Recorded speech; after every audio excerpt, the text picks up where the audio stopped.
Hello students, welcome back to our new session.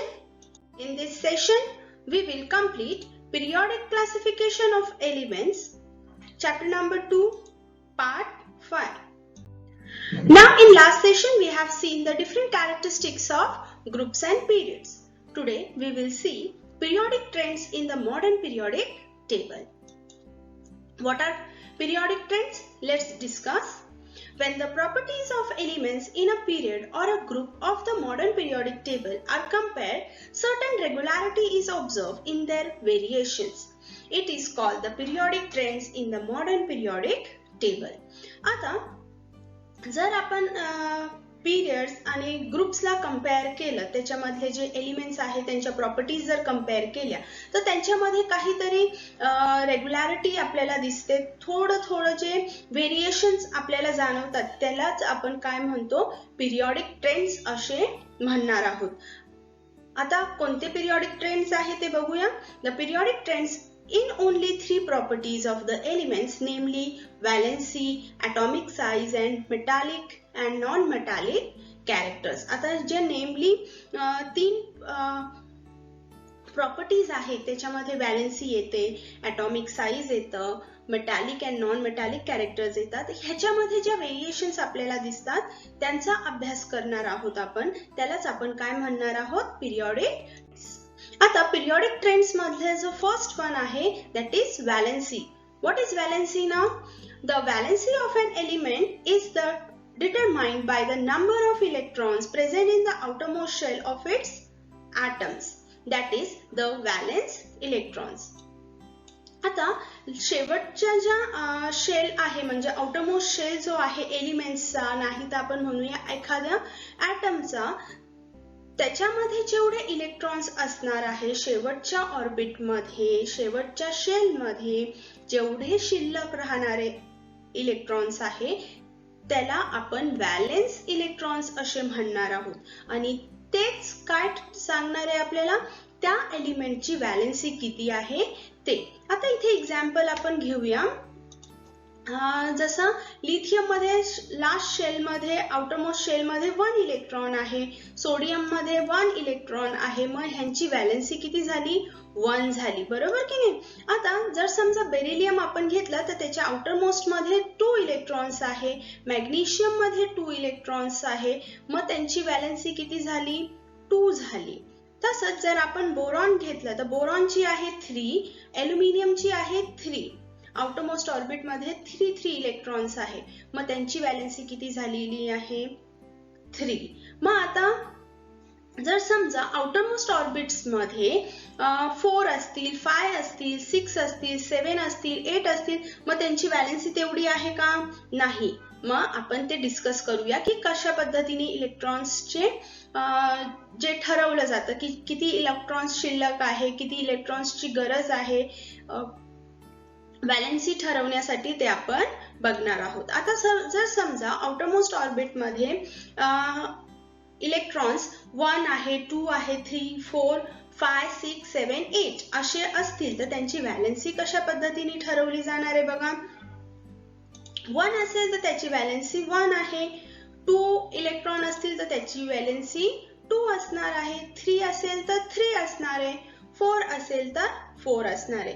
पण इथे 5 जर आला तर त्याची व्हॅलेन्सी 5 असेल का, नाही. मग हे कशावरनं आपण ठरवणार आहोत, मग कम्प्लिटली फिल्ड ऑर्बिट साठी आपल्याला किती इलेक्ट्रॉन्सची गरज असते, नेहमी 8 इलेक्ट्रॉन्सची गरज असते, बरोबर की नाही. मग आता जर समजा 8 - 5 आपण केलं तर त्याला किती इलेक्ट्रॉन्सची गरज आहे, 3 इलेक्ट्रॉन्स. मग त्याची व्हॅलेन्सी किती होणार आहे, 3 होणार आहे. लक्षात आलं कशा पद्धतीने 3 आलं. बर, तसंच जर समजा आपण 8 हे केलं 6 केलं की 6 इलेक्ट्रॉन्स आहे आउटरमोस्ट ऑर्बिट मध्ये, 6 केलं तर त्याची व्हॅलेन्सी किती असणार आहे, 2 असणार आहे. मग त्या ऑर्बिटची व्हॅलेन्सी किती येणार आहे, 2, म्हणजे त्या एलिमेंटची व्हॅलेन्सी 2 मिळणार आहे आपल्याला. लक्षात आलं का. मग जर समजा 7 असेल तर 7 मध्ये जर समजा आपण 8 - 7 केला तर किती आन्सर मिळणार आपल्याला त्याचं, 8 - 7 इट्स 1. करेक्ट. म्हणजे त्याची व्हॅलेन्सी किती आली? 1 आली. तसंच जर समजा 8 - 8 असेल, 8 - 8 आपण केलं तर त्याची व्हॅलेन्सी किती मिळणार आहे आपल्याला? 0. म्हणजे ते ज्या एलिमेंट्सची आउटर मोस्ट ऑर्बिट मध्ये 8 इलेक्ट्रॉन्स असतील त्याची व्हॅलेन्सी किती असणार आहे? 0 असणार आहे. म्हणजे त्याला व्हॅलेन्सी नसणार आहे. हे काय होतं? व्हॅलेन्सी ठरवणारे जो कन्सेप्ट आहे तो आपण इथे डिस्कस केलेला आहे की एलिमेंटच्या व्हॅलेन्सीज कशा पद्धतीने ठरल्या जातात. आता इथे एक्झाम्पल आपण घेतलेलं आहे बघा. सोडियम आहे, ॲल्युमिनियम, फॉस्फरस, क्लोरीन, आर्गॉन. इथे मी छोटे छोटे एक्झाम्पल्स घेऊन तुम्हाला सांगते. आता बघा, सोडियमचा ॲटॉमिक नंबर किती आहे?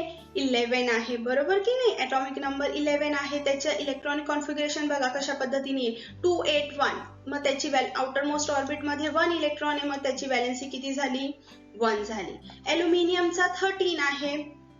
ॲल्युमिनियमची 13 atomic number, electronic configuration 283. Outer orbit मध्ये किती आहे? 3. मग त्याची व्हॅलेन्सी किती झाली?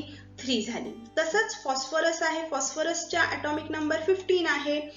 Electronic configuration 285. Outer most orbit मध्ये किती आहे? 5 इलेक्ट्रॉन्स आहे. मग त्याची व्हॅलेन्सी किती झाली? 3 झाली, बरोबर. क्लोरीन आहे. क्लोरीनचे किती आहे? 17 आहे. मग 17 287. आउटर मोस्ट ऑर्बिट मध्ये 7 इलेक्ट्रॉन आहे. 8 - 7 1. मग त्याची व्हॅलेन्सी किती झाली? 1 झाली. आर्गॉन 18 आहे. आउटर मोस्ट ऑर्बिट मध्ये बघा इलेक्ट्रॉनिक कॉन्फिगरेशन जर आपण करतोय तर 288. मग आउटर मोस्ट ऑर्बिट मध्ये 8 आहे. त्याची व्हॅलेन्सी 0 आहे.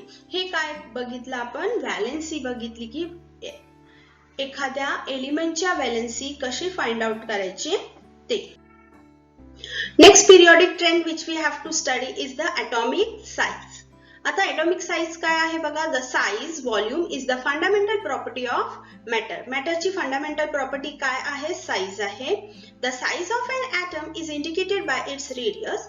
Atomic radius is the distance between the nucleus of the atom and its outermost shell.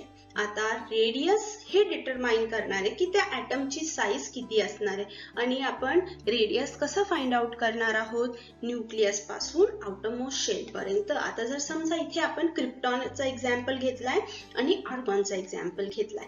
क्रिप्टॉनच्या जर सेंटर पासून आउटरमोस्ट ऑर्बिट पर्यंत जर आपण बघितलं तर इथे आउटरमोस्ट ऑर्बिट आहे. म्हणजे हे काय झालं? त्याचं रेडियस झालं.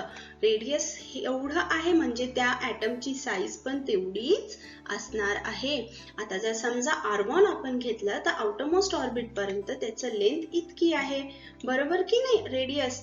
मग त्याचा साइज एवढा झालाय. आता साइज दोघांच्या साइज मध्ये डिफरन्स आहे. का बरं? कारण ह्याचे किती शेल्स आहे? 1 2 3 शेल्स आहे. इथे किती शेल्स आहे? 1 2 3 and 4 शेल्स क्रिप्टॉन मध्ये आहे. आर्गॉन मध्ये 3 शेल्स आहे. मग रेडियस डिफरंट आहे की नाही? म्हणजे त्या दोघांची ही साइज पण काय असणार आहे? डिफरंट असणार आहे. आता atomic radius is expressed in the unit picometer pm, which is smaller than nanometer. 1 pm equals to 10 - 12 meter.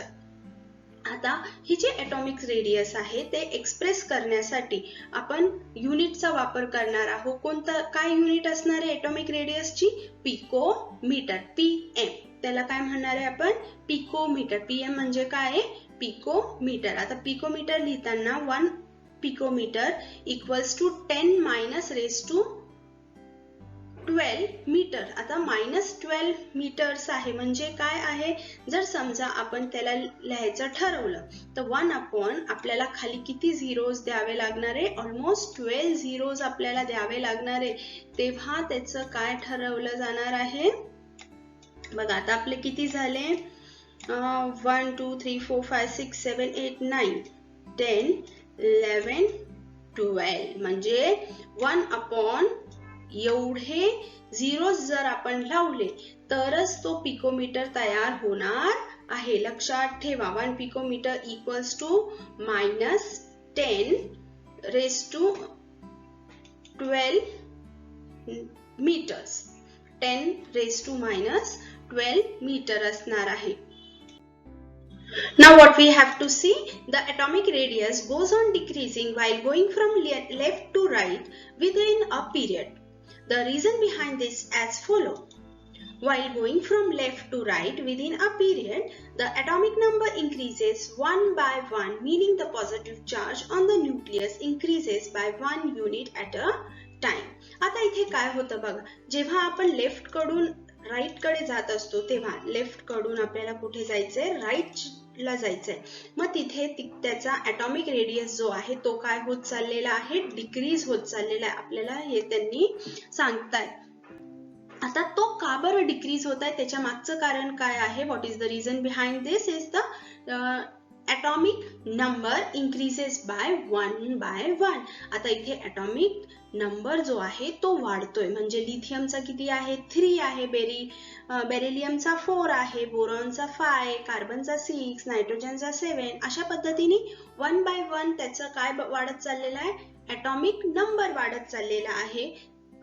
आता atomic number वाढतोय म्हणजे काय वाढतोय, पॉझिटिव्ह चार्ज पण त्याच्यावरती वाढतोय. आता त्याच्या आधी आपण बघूया की ॲटॉमिक रेडियस हे कशा पद्धतीने डिक्रीज होत चाललंय त्याचं एक्झाम्पल बघूया.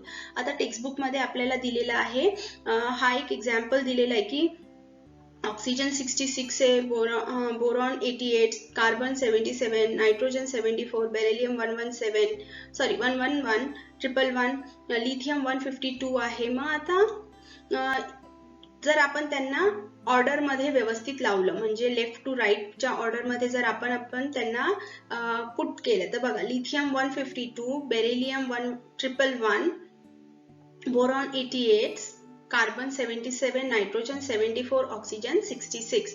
म्हणजे इथे खरंच ॲटॉमिक रेडियस जो आहे तो कमी होताना आपल्याला दिसतोय. आता हे का बरं कमी होतंय, कारण बघा ॲटॉमिक नंबर वाढला म्हणजे नंबर ऑफ प्रोटॉन्स पण काय झाले, वाढले. जर नंबर ऑफ प्रोटॉन्स वाढले तर नंबर ऑफ इलेक्ट्रॉन्स पण वाढणार आहे, हो की नाही. मग त्याच्यामध्ये काय होणार आहे, पॉझिटिव्ह चार्ज नेहमी नेगेटिव्ह चार्जला आपल्याकडे खेचत असतो, म्हणजे ते न्यूक्लियस कडे अट्रॅक्ट होतात. इलेक्ट्रॉन्स जे आहे ते न्यूक्लियस कडे अट्रॅक्ट होतात. न्यूक्लियस कडे अट्रॅक्ट झाल्यानंतर जो शेल आहे तो पण थोडासा अट्रॅक्ट व्हायला सुरुवात होईल.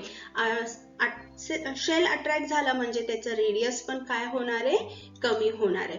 However, the additional electrons get added to the same outermost shell due to the increased nuclear charge. The electrons are pulled towards the nucleus to a greater extent and thereby the size of the atom decreases. The same thing which I have explained you is given here की आता जर positive charge वाढतोय, number of atoms वाढताय, तर protons वाढले, proton सोबतच electrons पण वाढणार. आता इलेक्ट्रॉन्स जे आहे ते सेम शेल मध्येच ऍड केले जातात, बरोबर की नाही.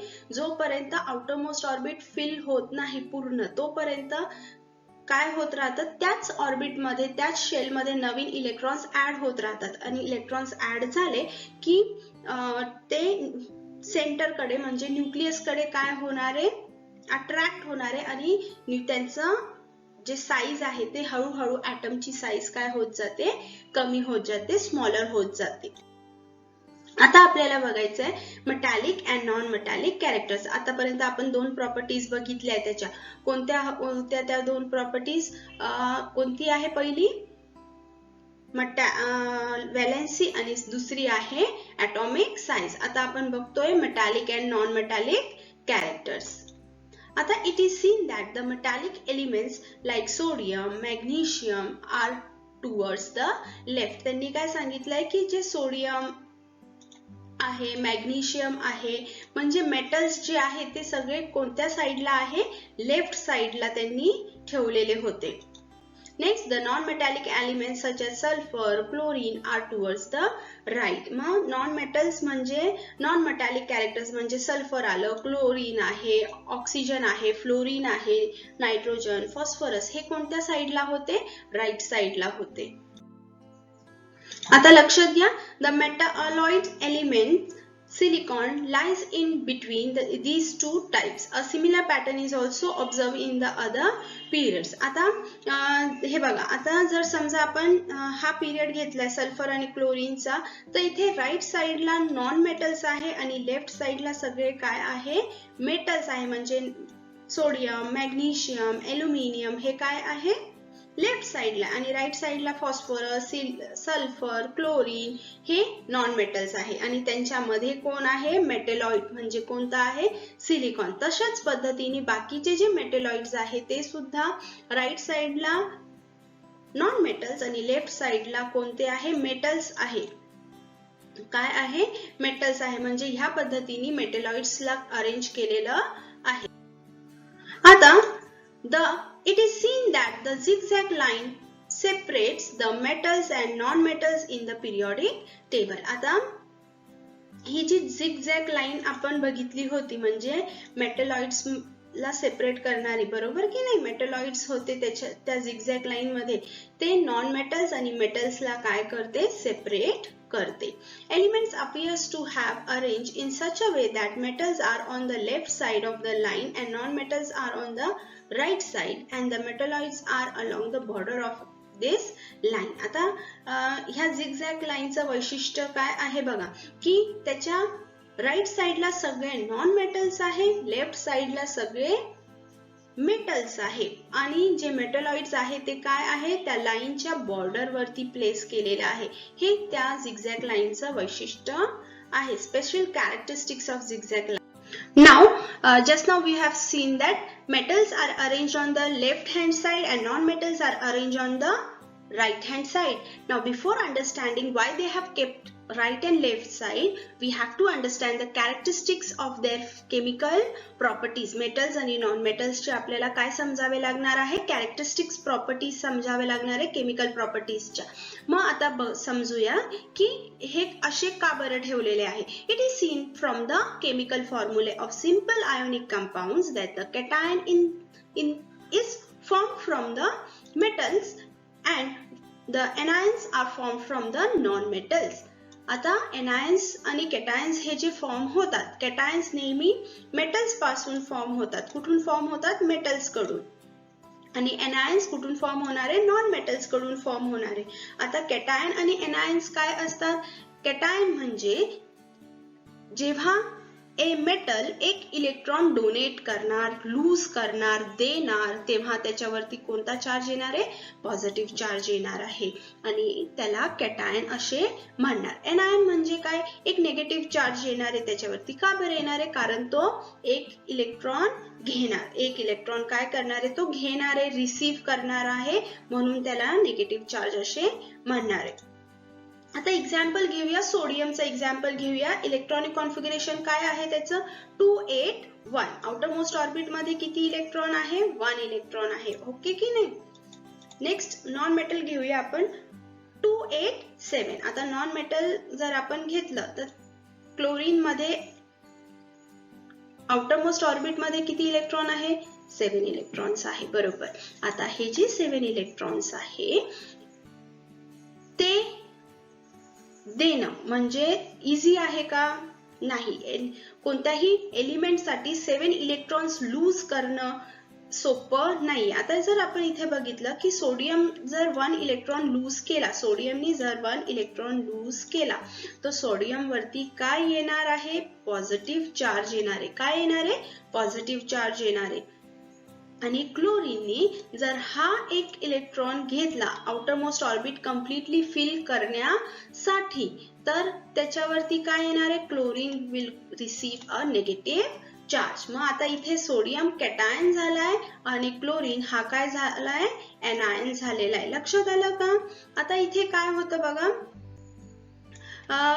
आउटरमोस्ट ऑर्बिट कम्प्लिटली फिल करण्यासाठी आता सोडियमचा जर 1 इलेक्ट्रॉन लूज केला, तर त्याच्या आउटरमोस्ट ऑर्बिट मध्ये काय होणार आहे, 2 and 8. आता आउटरमोस्ट ऑर्बिट मध्ये 8 इलेक्ट्रॉन्स येणार, म्हणजे कम्प्लिटली फिल होणार आहे, तो काय होणार आहे, स्टेबल होऊन जाणार, बरोबर. तसंच जर क्लोरीन मध्ये आपण 1 इलेक्ट्रॉन घेतला, तर त्याच्यामध्ये किती इलेक्ट्रॉन्स येणार आहे? 8 इलेक्ट्रॉन्स येणार आहे. That means the outermost orbit is completely filled. ह्या पद्धतीने त्याच्यावरती पॉझिटिव्ह चार्ज आणि निगेटिव्ह चार्ज येतात. आता बघा, जर Na+ and Cl- आपण एकत्र केले तर काय बनणार आहे? NaCl. म्हणजे Na सोडियमचा 1 इलेक्ट्रॉन कोणी घेतला? क्लोरीनने घेतला आणि एक आयोनिक बॉन्ड आपण फॉर्म करू शकतो, आयोनिक कंपाऊंड फॉर्म करू शकणार आहोत. परत पुढे, metals atoms have a tendency to form a cation by losing its valence electron. This property is called electropositivity of an element. आता इथे मेटल्सनी जर त्यांचा एक लूज इलेक्ट्रॉन दिला म्हणजे आउटरमोस्ट ऑर्बिट मधला एक इलेक्ट्रॉन लूज केला, वॅलेन्स इलेक्ट्रॉन जो उरलेला होता आहे त्याच्याकडे, त्याचे पार्टनर नाहीये, तो कम्प्लिटली फिल्ड नाहीये, तर त्यांनी जर दिला तर तो त्याच्यावरती काय येणार आहे? पॉझिटिव्ह चार्ज येणार आहे. आणि त्याला ह्या प्रॉपर्टीला काय म्हणणार आहे आपण? मेटल्सच्या इलेक्ट्रोपॉझिटिव्हिटी म्हणणार आहोत. काय, कोणती प्रॉपर्टी म्हणणार आहोत? इलेक्ट्रोपॉझिटिव्हिटी. लक्षात ठेवायचं, metals have a tendency to form a cation by losing its valence electron. This property is called as electropositivity of an element. त्या एलिमेंट ची इलेक्ट्रोपॉझिटिव्हिटी म्हटलं जाणार आहे. An atom of a non-metal has a tendency to form an anion by accepting electrons from outside into its valence shell. आता non metals मध्ये tendency असते anion form करण्याची, accepting 1 electron from the other elements. आता एक electron, इथे example आपण chlorine आणि सोडियमचं घेतलं. क्लोरीनला 1 इलेक्ट्रॉन जर मिळाला तर त्याचा आउटरमोस्ट शेल मध्ये 1 इलेक्ट्रॉन ऍड होणार आहे, बरोबर की नाही? हो की नाही? आणि इथे सोडियमचा 1 शेल काय होऊन जाणार? तिथे कमी होऊन जाणार आहे. एक सिंपल टर्म मध्ये आपण जर सांगू तर क्लोरीनचा त्याच शेल मध्ये 1 इलेक्ट्रॉन येणार आहे, सोडियमचा 1 शेल कमी होणार आहे. All the electrons in any atom are held by the attractive force exerted on them by the positively charged nucleus. जेवढे पण इलेक्ट्रॉन्स आहेत अट्रॅक्टिव्ह फोर्स मुळेच न्यूक्लियस कडे अट्रॅक्ट होत असतात. कारण न्यूक्लियस मध्ये कोणता चार्ज आहे? पॉझिटिव्ह चार्ज आहे. इलेक्ट्रॉन्स मध्ये कोणता चार्ज आहे? निगेटिव्ह चार्ज आहे, बरोबर की नाही? आता आपल्याला हे जे पिरियॉडिक ट्रेंड आहे मेटॅलिक आणि नॉन मेटॅलिकचा, ते आपल्याला एकदा चेक करायचंय, मग ते बघायचंय. मग जर समजा आपण लेफ्ट टू राईट जाताना, we are going from left to right, what happens there? Decrease in atomic radius. आपण बघितलं, मगाशीच बघितलं आपण जेव्हा atomic साइज करत होतो तेव्हाच आपण बघितलं की atomic radius कशा पद्धतीने कमी होत जाणार आहे. कशा पद्धतीने कमी होतं? कारण इथे एक इलेक्ट्रॉन काय होत जाणार आहे? वाढत जाणार आहे. इलेक्ट्रॉन वाढल्यामुळे काय होतं? अट्रॅक्टिव्ह फोर्स जास्त अप्लाय करावा लागतो. जास्त अप्लाय केल्यामुळे आपण इझिली इलेक्ट्रॉन्सला लूज करू शकत नाही. इलेक्ट्रॉन्स आपण कधीपर्यंत लूज करू शकणार आहे? बघा, जेव्हा 1, 2, 3 and 4, ऑलमोस्ट 4 पर्यंत जेव्हा असतात, हो की नाही? बेसिकली आपण 1, 2, 3 पर्यंतच आपण इलेक्ट्रॉन्स इझिली लूज करू शकतो, डोनेट करू शकतो. 4 पासून आपण गेनिंग स्टार्ट करतो. 4 पासून आपण काय करतो? घ्यायला सुरुवात करतो. लक्षात आलं का? मग आता 1, 2, 3 असेल तर तो जो सेंटर मध्ये पॉझिटिव्ह चार्ज आहे त्याचा आणि जो शेल मधला निगेटिव्ह चार्ज आहे त्यांच्यामधला अट्रॅक्टिव्ह फोर्स कमी होऊन जातो. त्याच्यामुळे डोनेट करणं इझिली जातो. डोनेट केला म्हणजे कोणता चार्ज येतो एलिमेंट वरती? पॉझिटिव्ह चार्ज येणार आहे, कॅटायन होणार आहे, म्हणजे तो इलेक्ट्रोपॉझिटिव्ह होणार आहे, बरोबर की नाही? मग तिथे जसं जसं आपण पुढे जाणार म्हणजे लेफ्ट टू राईट जातोय तसं तसं त्याची इलेक्ट्रोपॉझिटिव्हिटी कमी होणार. इलेक्ट्रोपॉझिटिव्हिटी कमी का होणार आहे? कारण 4 नंतर जेव्हा 5 येतो, 5 नंतर जेव्हा 6 येतो तेव्हा इथे आपण इलेक्ट्रॉन लूज करू शकत नाही, आपल्याला गेन करावे लागतात, हो की नाही? मग गेन करावा लागणार आहे म्हणजे इलेक्ट्रोनेगेटिव्हिटी आपली काय होत जाते? वाढत जाते. लक्षात आलं का? हा जो कन्सेप्ट आहे तो समजला का तुम्हाला, की पॉझिटिव्हिटी कधी असणार आहे, जेव्हा इलेक्ट्रोपॉझिटिव्ह कधी असणार आहे, जेव्हा त्याच्यावरती पॉझिटिव्ह चार्ज येणार तेव्हाच, जेव्हा पॉझिटिव्ह चार्ज येणार तेव्हाच. पॉझिटिव्ह चार्ज कधी येऊ शकतो, जेव्हा आउटरमोस्ट शेल मध्ये 1 इलेक्ट्रॉन आहे, 2 इलेक्ट्रॉन आहे, 3 इलेक्ट्रॉन्स आहे तेव्हा. लक्षात आलं. मग लेफ्ट टू राईट जाताना इलेक्ट्रोपॉझिटिव्हिटी कमी होत जाते. समजलं, म्हणजे मेटॅलिक कॅरेक्टर कमी होत जातो आणि नॉन मेटॅलिक कॅरेक्टर वाढत जाणार आहे. समजलं. तसंच जर आपण अप टू डाऊन गेलो, अप टू डाऊन म्हणजे ग्रुप्स मध्ये गेलो. आता हे पिरियड मध्ये आपण बघितलं, जर आपण ग्रुप मध्ये गेलो तर increasing atomic radius. Increasing atomic radius का बरं होतं, कारण के शेल येतो, नंतर कोणता येतो, के एल येणार, नंतर के एल एम येणार, त्याच्यानंतर के एल एम आणि एन येणार. ह्या पद्धतीने शेल्स काय होत जाणार आहे, वाढत जाणार आहे. शेल्स वाढले म्हणजे काय होणार आहे, ॲटॉमिक रेडियस पण वाढणार. कोणाचा वाढणार आहे, त्या एलिमेंटचा ॲटॉमिक रेडियस वाढणार. Decreasing electropositivity and non metallic character. आता इथे काय होणार आहे, तसेच जे एनायन फॉर्म करण्याची पद्धत आहे ते कमी कमी होत जाणार. इलेक्ट्रोपॉझिटिव्हिटी इथे काय होणार आहे, वाढणार आहे. हे बेसिक कन्सेप्ट होता ह्याचा, की जेव्हा आपण ग्रुप्स मध्ये जातोय तेव्हा काय होणार आहे, इंक्रीजिंग ॲटॉमिक रेडियस होणार आहे, डिक्रीज इलेक्ट्रोनेगेटिव्हिटी होणार आहे, इंक्रीजिंग इलेक्ट्रोपॉझिटिव्हिटी होणार आहे. लक्षात ठेवायचे. Now always remember, first thing which you have to understand, while going downward in any group, the electropositivity of elements goes on decreasing. जेव्हा आपण डाऊनवर्ड जातो म्हणजे खालच्या दिशेला जातो, डाऊनवर्ड म्हणजे ग्रुप्स मध्ये डाऊनवर्ड डायरेक्शन मध्ये जेव्हा आपण जातो, इलेक्ट्रोपॉझिटिव्हिटी डिक्रीज होणार आहे. Always remember. While going from left to right in any period, the electronegativity of elements goes on increasing while their electropositivity goes on decreasing. जेव्हा आपण लेफ्ट टू राईट जातो तेव्हा त्यांची इलेक्ट्रोनेगेटिव्हिटी काय होणार आहे, इंक्रीज होणार आहे आणि इलेक्ट्रोपॉझिटिव्हिटी काय होणार आहे, डिक्रीज होणार आहे. Next thing, larger the electropositivity or electronegativity of the element, higher the reactivity of the element. आता जर समजा जेवढे जास्त इलेक्ट्रोपॉझिटिव्हिटी असेल, जेवढे जास्त इलेक्ट्रोनेगेटिव्हिटी असेल, तेव्हा त्या एलिमेंटची रिॲक्टिव्हिटी काय असणार आहे, हाय असणार आहे. लक्षात ठेवायचे. Gradation in halogen family. The group 17 contains the members of the halogen family. All of them have the general formula X2. आता जेवढे पण एलिमेंट्स ग्रुप 17 मध्ये आहेत त्यांना आपण सगळ्यांना हॅलोजन फॅमिली मेंबर्स असे म्हणतो. त्यांचा जनरल फॉर्म्युला काय आहे, X2. म्हणजे आपण कसं लिहिणार, समजा फ्लोरीन आहे F2 लिहिणार, क्लोरीन आहे Cl2. अशा पद्धतीनेच आपण त्यांना काय करणार आहे, लिहिणार आहोत. लक्षात आलं का, X2 का बरं आहे, X च्या जागेवर तो एलिमेंट आपण ठेवणार. A gradation is observed in their physical state down the group. त्यांच्यामध्ये काहीतरी ग्रेडेशन झाल्यासारखं पण आपल्याला जाणवतं. Thus, fluorine F2 and chlorine Cl2 are gaseous. Bromine Br2 is a liquid while iodine I2 is a solid. आता जर आपण बघितलं तर फ्लोरीन आणि क्लोरीन हे कोणत्या फॉर्म मध्ये आहे, गॅशियस फॉर्म मध्ये आहे.